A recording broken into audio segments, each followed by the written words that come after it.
نحمده ونصلي على رسوله الكريم اما بعد اعوذ باللہ من الشیطان الرجیم بسم اللہ الرحمن الرحیم اقیموا الصلاة وآتوا الزکاة وقال اللہ تعالی خذ من اموالهم صدقة تطہرهم وتزکیہم بها صدق اللہ العظیم۔ محترم عزیزوں اور دوستو، رمضان المبارک کا مہینہ چل رہا ہے اور رمضان میں ہی عام طور سے لوگ زکوٰۃ نکالتے ہیں، جبکہ یہ رمضان کا مہینہ عبادت کا، تلاوت قرآن پاک کا اور روزوں کا مہینہ ہے، لیکن بہت سے حضرات اسی رمضان میں اپنی زکوٰۃ کا حساب کتاب لگا کے، پیسوں کا، مال کا حساب لگا کے زکوٰۃ نکالتے ہیں۔ لیکن ہونا یہ چاہیے کہ پورے سال میں ہی جب جس پہ زکوٰۃ واجب ہو رہی ہو اس وقت کا خیال کرتے ہوئے اسی وقت زکوٰۃ نکال دیں تو یہ بہتر ہے، اور شریعت بھی یہی چاہتی ہے کہ پورے سال جو ہے پیسہ وہ تقسیم ہوتا رہے غریبوں میں۔ بہرحال چونکہ رمضان ہی میں زیادہ تر لوگ زکوٰۃ کے تعلق سے سوال کرتے ہیں اور اسی کے تعلق سے کچھ نہ کچھ معلومات فراہم کی جاتی ہے، تو میں نے آج ضروری سمجھا کہ تھوڑا سا اس تعلق سے زکوٰۃ کی اہمیت پر کچھ بات آ جائے، اور کچھ جو نئے مسائل، یعنی جدید جو مسائل چل رہے ہیں زکوٰۃ کے تعلق سے، وہ چند مسائل آپ کے سامنے آ جائیں۔ تو قرآن کریم کی آیت میں نے آپ کے سامنے تلاوت کی ہے، اقیموا الصلاۃ وآتوا الزکاۃ۔ جس طریقے سے نماز مسلمانوں پر فرض ہے، اسی طریقے سے زکوٰۃ بھی فرض ہے۔ نماز کے ساتھ ساتھ زکوٰۃ دینے کا ذکر اللہ تعالیٰ نے قرآن کریم میں تقریباً 82 جگہوں پر کیا ہے۔ تو اس سے معلوم ہوا کہ جو اہمیت نماز کی ہے وہی اہمیت اس زکوٰۃ کی بھی ہے جو ہمارے مال میں سے نکلتی ہے۔ تو اس زکوٰۃ کو ہمیں سمجھنا پڑے گا کہ زکوٰۃ کس پر واجب ہے، کب واجب ہے، اور اس کی شرائط کیا ہیں۔ تو یہ چند باتیں اور چند چیزیں آپ کے سامنے رکھوں گا۔ تو قرآن کریم سے ثابت ہوا کہ زکوٰۃ فرض ہے۔ اسی طریقے سے ہم کو سلمان فارسی رضی اللہ تعالیٰ عنہ کی حدیث ملتی ہے جس میں فرمایا بنی الاسلام علی خمس شہادت ان لا الہ الا اللہ واشہد ان محمد عبدہ ورسولہ۔ بنی الاسلام علی خمس، اسلام کی بنیاد 5 چیزوں پر ہے۔ اس کو 5 پلرز آف اسلام بھی کہا جاتا ہے۔ تو سب سے پہلا پلر جو ہے وہ نماز ہے، وہ توحید ہے، کلمہ توحید ہے، اللہ تعالیٰ کو ایک ماننا اور یہ گواہی دینا کہ محمد صلی اللہ علیہ وسلم اللہ کے بندے اور اس کے رسول ہیں۔ دوسرا جو پلر ہے وہ نماز ہے، تیسری زکوٰۃ ہے، چوتھے روزے ہیں، اور 5واں حج ہے جس کو استطاعت ہو۔ تو اس حدیث سے بھی ہم کو معلوم ہوا نبی کریم صلی اللہ علیہ وسلم نے جو 5 پلرز آف اسلام بتائے ہیں، ستون ہیں اسلام کے، ان میں سے ایک زکوٰۃ ہے۔ زکوٰۃ کی اہمیت اس سے بھی بڑھ جاتی ہے، قرآن کریم کی آیت سے بھی ثابت ہو گیا اور حدیث سے بھی ثابت ہوا زکوٰۃ کی فرضیت کے بارے میں۔ اب یہ ہے کہ زکوٰۃ ہر شخص پر واجب نہیں ہے، ہر شخص پر واجب نہیں ہے، بلکہ ہر اس شخص پر واجب ہے جو مسلمان ہو، عاقل ہو، بالغ ہو اور صحت مند ہو، پاگل پن نہ ہو اس میں، اس پر یعنی مجنون نہ ہو، تو اس مسلمان عاقل بالغ پر زکوٰۃ کا نکالنا فرض ہے۔ اب زکوٰۃ جو ہے وہ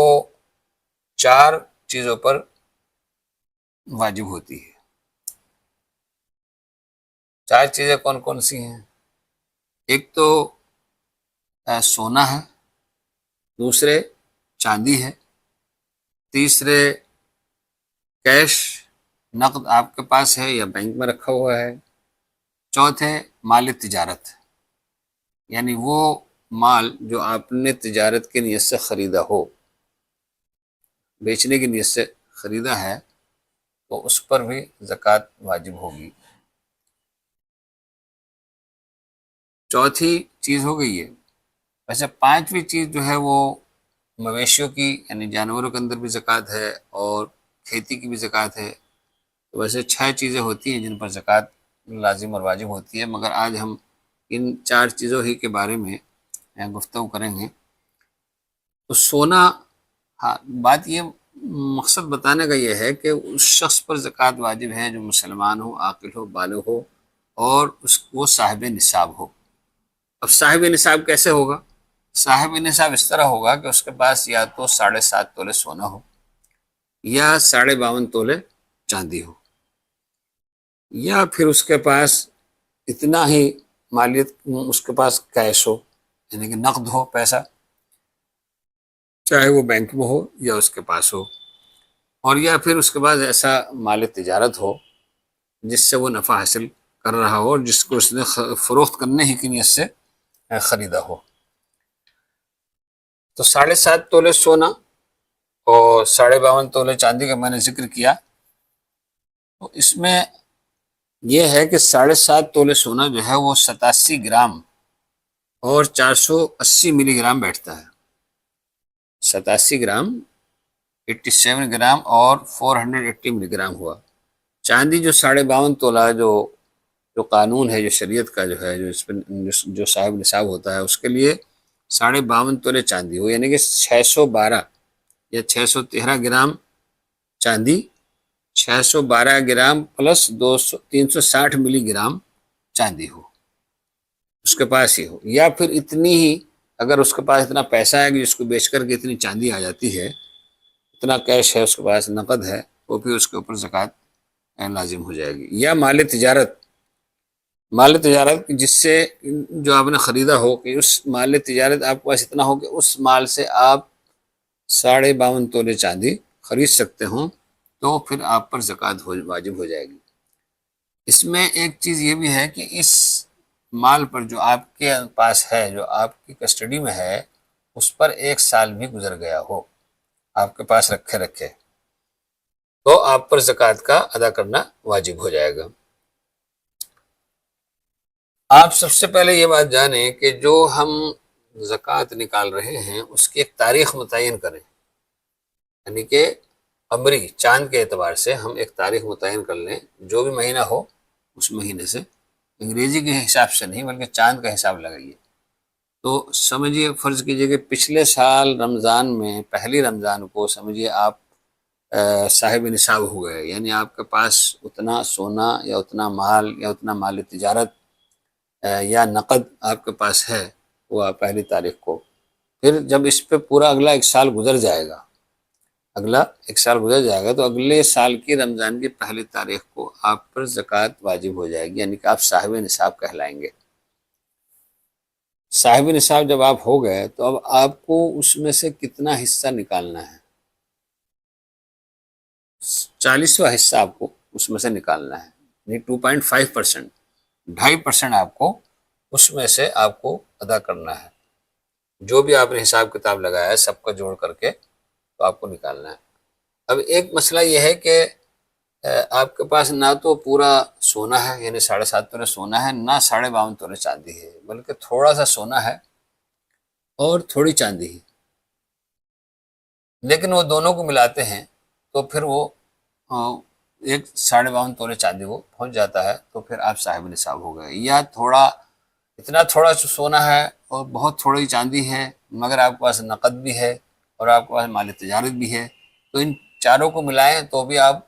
جو ہے اتنے میں آپ اتنی چاندی 52.5 تولے چاندی خرید سکتے ہیں، تو بھی آپ صاحب نصاب بن گئے، تو آپ کے اوپر زکوٰۃ واجب ہو گئی۔ تو کیا معلوم ہوا ہم کو اس سے کہ اب تک ہم نے یہ معلوم کیا کہ زکوٰۃ جو ہے ہر اس شخص پر واجب ہے جو مسلمان ہو، عاقل ہو، بالغ ہو، اور اس کے پاس وہ صاحب نصاب ہو، اور وہ اس صاحب نصاب پر 2.5% یعنی 40واں حصہ اس مال کا اس کو ادا کرنا ہوگا۔ 4 چیزوں کے تعلق سے آپ کے سامنے وہ بات آ گئی۔ اب چوتھی چیز جو میں نے بتائی تھی کہ مال تجارت ہو، تو وہ کیا ہے؟ تو مال تجارت اس کو کہتے ہیں جس کو آپ نے خریدتے وقت صرف بیچنے کی نیت کی ہو۔ یعنی جب آپ نے کوئی مال خریدا، جیسے گاڑیاں خریدی، کار خریدی، یا پراپرٹی خریدی، یا مکان خریدا، یا اسی طریقے سے اور کچھ آپ نے خریدا، تو بیچنے کی نیت سے خریدا ہو، یعنی اس کو اپنے اپنے اپنے استعمال میں لانے کے لیے نہیں، بلکہ اس کو آپ آئندہ چل کے فروخت کریں گے، اس کو خریدا۔ یا آپ نے مشینری خریدی ہو، مشینری پر زکوٰۃ نہیں ہے، مگر اس سے جو پروڈکٹ تیار ہوگا اس پر زکوٰۃ ہے، تو اس کو مال تجارت کہا جائے گا۔ تو فقہ کی اصطلاح میں اس کو بولتے ہیں مال نامی، یعنی بڑھتا ہوا مال۔ ظاہر ہے سونا بھی بڑھتا ہے، چاندی بھی بڑھتی ہے، اور جو آپ مال خریدے ہیں وہ بھی بڑھ رہا ہے، اس کو مال نامی کہا جاتا ہے۔ اب اس کے ساتھ ایک اور چیز ہم سمجھتے چلیں کہ جو ضروری ہے، اور وہ یہ ہے کہ اب جیسے کہ ہاں، یہ میں نے آپ کو تفصیل بتا دی کہ اگر آپ کے پاس صاحب نصاب ہونے کے لیے نہ اتنا سونا ہے نہ اتنی چاندی ہے، لیکن آپ دونوں چیزوں کو ملا دیتے ہیں تو اتنے قیمت کا بن جاتا ہے جتنے کا چاندی ہوتی ہے۔ تو چاندی کو فقہا نے جو ہے بیس قرار دیا ہے، اصل قرار دیا ہے۔ اتنی چاندی آپ کے پاس ہو گئی، یعنی اتنے پیسہ آپ کے پاس ہے، کچھ آپ 52.5 تولے چاندی خرید سکتے ہیں، تو آپ صاحب نصاب ہو گئے۔ اب جانتے ہیں کہ جو کیلکولیشن آپ نے کیا، آپ نے پوری اپنی زکوٰۃ کا حساب کتاب لگا لیا، آپ کے پاس جو مال تھا، جو سونا تھی، چاندی تھا، وہ سب ہو گیا۔ اچھا، یہ صاحب نصاب ہونا صرف پہلے سال میں ہوگا، ہر سال نہیں۔ پہلی مرتبہ جب آپ صاحب نصاب بنیں گے اس پر 1 سال گزرنا چاہیے۔ جب آئندہ سال ہوگا تو آپ اس پیسے کو یا اس مال کو جو پچھلے سال تھا اس کو بھی اس میں شامل کر لیں گے، اور بیچ میں جو بھی پیسہ آپ کے پاس آیا وہ سب اس میں داخل ہوگا۔ صرف اعتبار اس کا ہوگا جس دن آپ زکوٰۃ نکال رہے ہیں، تو زکوٰۃ نکالنے والے دن کا اعتبار ہے کتنی مالیت اور کتنا پیسہ آپ کے پاس ہے، اس کے حساب سے آپ کو 2.5% نکالنا ہوگا۔ اب سال کے بیچ میں سمجھو کہ آپ جو ہے وہ 20 سال میں آپ کے پاس مال گھٹ گیا، اور اس کے بعد جو ہے یا پھر بڑھ گیا، تو جو بھی ہے اس کے حساب سے آپ کو زکوٰۃ نکالنی ہوگی۔ جس دن آپ زکوٰۃ نکال رہے ہیں اس دن کا اعتبار کیا جائے گا۔ اب جب آپ نے یہ سب کیلکولیشن حساب کتاب لگا لیا، اتنے پیسے آپ کو نکالنے ہیں زکوٰۃ کے، تو اب اہم چیز یہ رہ گئی کہ آپ زکوٰۃ کس کو دیں۔ آپ اپنی زکوٰۃ جو ہے وہ کس کو دیں۔ اس طریقے سے آپ کے لیے یہ جاننا ضروری ہے کہ ہم کو زکوٰۃ کب دینی ہے اور اس کی کیا شرائط ہیں۔ تو آپ کو یہ بھی جاننا ضروری ہے کہ ہم اب زکوٰۃ جو ہے وہ کس کو دیں۔ تو اس کے لیے قرآن کریم نے ہم کو راستہ بتایا ہے، اور اس میں جو ہے 8 مد بیان کیے گئے ہیں۔ قرآن کریم سورہ توبہ کے اندر آیت نمبر 60 ہے، اس میں جو فرمایا گیا وہ یہ ہے کہ انما الصدقات للفقراء والمساکین والعاملین علیہا والمؤلفۃ قلوبہم وفی الرقاب والغارمین وفی سبیل اللہ وابن السبیل۔ اب ان کی تھوڑی تفصیل جان لیتے ہیں۔ یہ جو 8 مد ہمارے لیے ہیں جن کو ہمیں زکوٰۃ دینی ہے، سب سے پہلے نمبر پر فقیر کا ذکر کیا گیا ہے۔ اچھا، یہ بتا دوں میں آپ کو کہ یہ قرآن کریم کا آیت میں صدقے کا لفظ استعمال کیا ہے، صدقات،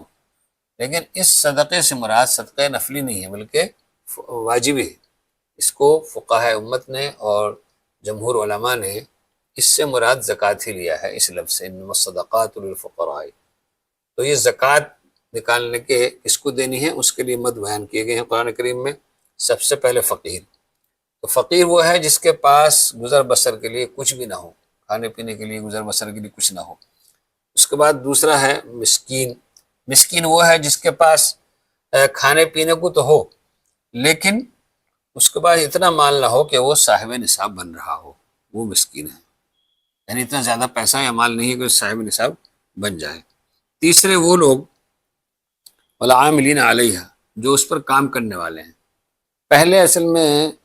کچھ لوگ جو تھے ان کو اس بات کے لیے مامور کیا جاتا تھا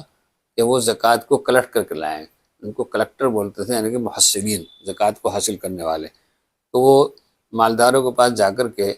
اور زکوٰۃ کا پیسہ لاتے تھے اور لا کر کے امیر المؤمنین کو دیتے تھے، اور وہ بیت المال میں جمع ہو جایا کرتا تھا۔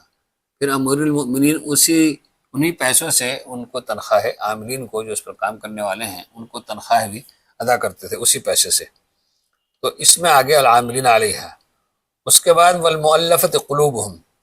تیسری قسم جو ہے زکوٰۃ دینا، زکوٰۃ جس کو دی جائے گی وہ مؤلفہ قلوب ہیں۔ مؤلفہ قلوب سے مراد یہ ہے کہ وہ لوگ تھے جن کے دلوں کو جیتنا ہوتا تھا، یعنی کہ نرمی اختیار کر لیں تو ان کو بھی زکوٰۃ، ان کے دلوں کو نرم کرنے کے لیے زکوٰۃ دی جاتی تھی، جن میں کچھ نئے مسلمان بھی تھے، جیسے عیینہ بن حسن اور اقرع بن حابس، جن کے ایمان کو مضبوط اور پختہ کرنا مقصود تھا، اور انہی میں غیر مسلم بھی تھے جن کے شر سے محفوظ رہنے کے لیے اور ان کی دلجوئی کے لیے زکوٰۃ کا پیسہ ان کو دیا جاتا تھا، جیسے عامر بن طفیل، اور ایسے کفار بھی تھے جن کے اسلام لانے کی امید ہوتی تھی، ایسے کفاروں کو بھی زکوٰۃ دی جاتی تھی، یا ان سے اسلام کا ڈیفینس ہوتا تھا، دفاع عن الاسلام کی امید رہتی تھی، جیسے صفوان ابن امیہ، تو ایسے لوگوں کو بھی زکوٰۃ دی جاتی تھی۔ لیکن حضرت عمر رضی اللہ تعالی عنہ کی خلافت میں یہ مد ختم کر دیا گیا، یعنی کہ ان لوگوں کو زکوٰۃ دینا بند کر دیا گیا۔ کچھ ایک قبیلہ آیا اسی طریقے سے حضرت عمر کے پاس، اور کہا ہمیں زکوٰۃ دو، تو انہوں نے کہا نہیں، تمہارے لیے کوئی زکوٰۃ نہیں ہے۔ یہ اصل میں اسلامی فتوحات جب ہو گئی، یعنی کہ جب اسلام کا جھنڈا ہر طرف پھیل گیا اور اسلام ہر جگہ لہرانے لگا جھنڈا، تب اس کے بعد پھر یہ جو ہے مد ختم کر دیا گیا۔ تو العاملین علیہ اور اسی طریقے سے مؤلفۃ قلوب، ان کا بھی معاملہ جو ہے وہ ختم کر دیا گیا ہے، یعنی یہ بھی اب زکوٰۃ کے مد میں نہیں آتے ہیں۔ اچھا، 5ویں نمبر پر غلام کے آزاد کرانے میں بھی زکوٰۃ دی جاتی تھی۔ تو اس سے مراد وہ غلام ہیں جن کو کہ آقا یہ کہے کہ بھئی تم اتنی مقررہ وقت پر اتنی رقم دینے کی شرط ہے، جب تم اتنی رقم لا کر دے دو گے تو تمہیں آزاد کر دیا جائے گا، تو یہ وعدہ کیا جاتا تھا۔ 6 نمبر پر چھٹا مصرف جو ہے زکوٰۃ کا الغارمین ہے، یعنی قرض دار، تو قرض داروں کو بھی زکوٰۃ دی جاتی تھی۔ لیکن اس میں اب مسئلہ یہ ہے کہ قرض دار کا قرض معاف کرنے سے زکوٰۃ جو ہے وہ ادا نہیں ہوتی ہے، یعنی آپ کا کسی پر قرض ہے، آپ معاف کر دیں، پھر میں نے معاف کیا تو اس سے زکوٰۃ ادا نہیں ہوگی، کیونکہ زکوٰۃ دیتے وقت نیت لازم ہے زکوٰۃ کی۔ اگر زکوٰۃ نکالنے والا اپنی زکوٰۃ اس شخص کو دے دے، یعنی زکوٰۃ نکالنے والا اسی شخص کو دے دے جو مقروض ہے، جس سے قرضہ ہوا ہے جس کے اوپر، اور پھر اس سے وہ زکوٰۃ دے کے اپنا قرضہ وصول کر لے، تو پھر یہ زکوٰۃ ادا ہو جائے گی۔ 7واں مصرف جو ہے اس میں فی سبیل اللہ، والغارمین فی سبیل اللہ، اللہ کے راستے میں دینا۔ اس سے مراد وہ ہے جو اشخاص اس وقت جہاد میں جانا چاہتے تھے مگر ان کے پاس سواری نہیں تھی، لڑنے کے لیے ہتھیار نہیں تھے، تو سامان جہاد نہ ہونے کی وجہ سے ان کو وہ زکوٰۃ دی جاتی تھی، اور وہ غریب اور فقیر بھی ہوتے تھے اس کے ساتھ ساتھ، ان کو زکوٰۃ دی جاتی تھی۔ اس کے بعد 8ویں نمبر پر جو ہے وابن السبیل، وابن السبیل جو مسافر ہیں ان کو زکوٰۃ دینا۔ مسافر اپنے گھر پر، وہ شخص اپنے جو جہاں سے آیا ہے مسافر، وہاں پر وہ مالدار ہے، اس کے پاس پیسہ ہے، لیکن یہاں جس ملک میں یا جس قصبے میں جہاں پر آیا ہوا ہے اس کے پاس پیسہ بالکل نہیں ہے، تو پھر یہاں یہ شخص جو ہے وہ مستحق مانا جائے گا، یعنی اس کو زکوٰۃ دی جا سکتی ہے کیونکہ وہ فی الحال ضرورت مند ہے۔ اس لیے اس میں مثلا ایک چیز اور سمجھ لیجیے کہ جو فی سبیل اللہ جو 7واں مد بتایا گیا تھا، اس میں بہت سے میں نے خود سنا، پاکستان کے ایک عالم ذکر کر رہے تھے کہ اس میں مراد مسجد کی تعمیر بھی ہے، یعنی مسجد کی تعمیر بھی زکوٰۃ کے پیسے سے کی جا سکتی ہے، جو فی سبیل اللہ کا جو مد ہے۔ پلوں کی تعمیر کی جا سکتی ہے، سڑکوں کی تعمیر کی جا سکتی ہے، مرمت کرائی جا سکتی ہے، لیکن علماء دیوبند نے اس کو جو ہے جائز قرار نہیں دیا ہے کہ اس کو یعنی زکوٰۃ کا پیسہ مساجد میں نہ لگایا جائے، اس کے قائل نہیں ہیں۔ البتہ اس کے تعلق سے یہ علماء دیوبند کہتے ہیں کہ فی سبیل اللہ سے مراد وہ مدارس دینیہ، مدارس اسلامیہ ہیں جو دین کو پھیلا رہے ہیں اور دین کا کام ان مدارس میں ہو رہا ہے، اساتذہ پڑھا رہے ہیں، تو ان مدرسوں میں اگر غریب طلبہ پڑھ رہے ہوں تو وہاں پر آپ زکوٰۃ دیں، بلکہ آپ کو دگنا ثواب ملے گا۔ ایک تو یہ کہ آپ غریب کو اور فقیر کو زکوٰۃ دے رہے ہیں، دوسرا یہ کہ دین پھیل رہا ہے آپ کے پیسوں سے،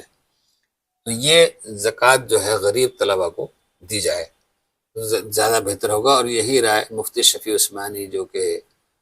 مفتی اعظم پاکستان ہیں، ان کی بھی یہی رائے ہے کہ مدارس کا بھی خیال رکھا جائے، ان کو بھی دی جائے۔ اب اس میں ایک چیز یہ آ جاتی ہے کہ جو مدارس کے میں جو مدرسین ہیں ان کی تنخواہوں کا کیا ہوگا؟ تو ان کی تنخواہ کے لیے بھی وہی ہے کہ وہ جو مدرسے کا ناظم یا محتم ہوتا ہے، وہ جو بھی زکوٰۃ آتی ہے جو لوگ دے جاتے ہیں مدرسوں میں، اس کو وہ کسی فقیر کو مالک بنا دیتے ہیں۔ اب جب فقیر کو آپ نے مالک بنا دیا اور اس کے بعد اس کو اختیار ہے اب وہ پیسہ آپ کو واپس کرے یا نہ کرے مدرسے کے لیے، لیکن ہاں اس کو ترغیب دے سکتے ہیں فقیر کو کہ بھائی یہ مدرسہ ہے، یہاں پر طلبہ پڑھتے ہیں، غریب ہیں، کھانے پینے کے لیے ان کے پیسہ نہیں ہے، اور تم چاہو تو یہاں دے سکتے ہو، تو ترغیب دلا سکتے ہیں اس کو، لیکن آپ کو کوئی اختیار نہیں ہے کہ اس سے آپ جبراً وہ پیسہ واپس لیں، تو اس کو کہتے ہیں تملیغ۔ تو زکوٰۃ کے اندر جب آپ کسی کو دے رہے ہوں تو مالک بنانا بھی شرط ہے۔ اگر آپ نے اس کو مالک نہیں بنایا اور ایسا مالک بنایا کہ اس کو اس میں تصرف کرنے کا اختیار ہو، یعنی کہ وہ اس میں خرچ کر سکتا ہو، تو یہ بھی ایک شرط ہے جب آپ زکوٰۃ دے رہے ہوں تملیغ کی۔ تو یہ 8 مصارف قرآن کریم میں زکوٰۃ کے بیان کیے گئے ہیں، جن میں سے میں نے کہا کہ 6 مصارف رہ گئے ہیں، 2 ابھی نہیں ہیں، جیسے کہ العاملین علیہ، اس پر کام کرنے والے یعنی کہ پیسہ حاصل کرنے والے، کلیکٹ کرنے والے، اور دوسرے وہ لوگ جن کو کہ دی جاتی تھی زکوٰۃ تاکہ وہ اسلام کا دفاع کریں اور مسلمان ہو جائیں، کچھ ایسے کفار کو بھی دی جاتی تھی، لیکن اب وہ مد جو ہے وہ ختم ہو گیا ہے، کیونکہ اسلامی فتوحات اب کہیں نہیں ہو رہی ہیں۔ البتہ امام احمد بن حنبل اور امام شافعی رحمۃ اللہ علیہ اس کی ضرورت پڑنے پر اس کو جائز قرار دیتے ہیں، یعنی اگر کہیں اس طرح کی ضرورت پیش آ جائے تو ان لوگوں کو زکوٰۃ دی جا سکتی ہے۔ تو یہ 6 مد اور 6 مصارف زکوٰۃ کے مستحقین کے آپ کے سامنے آ گئے قرآن کریم کی روشنی میں۔ تو اس کا بھی بہت زیادہ خیال کرنا ہے کہ زکوٰۃ ہم مستحق ہی کو دیں۔ اب زکوٰۃ دینے کا ذکر قرآن کریم میں آیا، وآتوا الزکوٰۃ، جیسے میں نے پہلے آیت تلاوت کی تھی، یعنی زکوٰۃ ادا کرو۔ زکوٰۃ کسی کو ایسے ہی آنکھیں میچ کر کے مت دو،